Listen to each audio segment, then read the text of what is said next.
Hello বন্ধুরা, নমস্কার। আজ লক্ষ্মীর কিচেনে বানানো ডিম আমলেট করে আলু দিয়ে সবজি করব।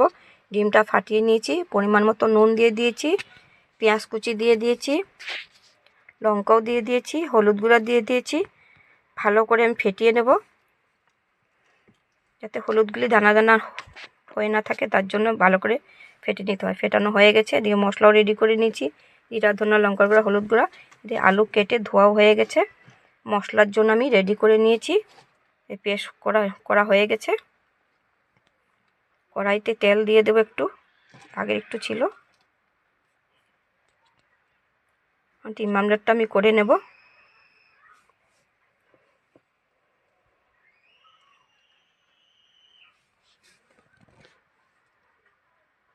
এটা ডিম আমলেটটা হয়ে গেছে, এখন আমি 2 পিস করে নিচ্ছি।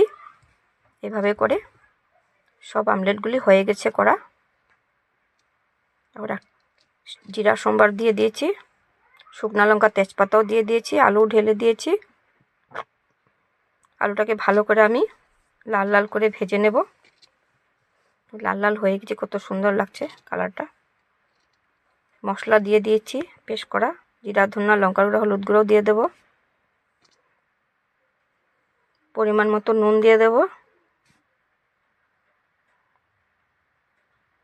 ভালো করে ভেজে নেব মশলা আলুর সঙ্গে।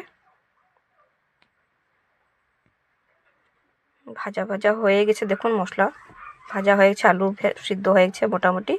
আমি গরম জল দিয়ে দেব ঝোলের জন্য। এখন ডিম দিয়ে দেবো, ঝোল ফুটে গেছে, ডিমটা দিয়ে দিয়েছি। একটু নেড়ে চেড়ে গরম মশলা দিয়ে দেব।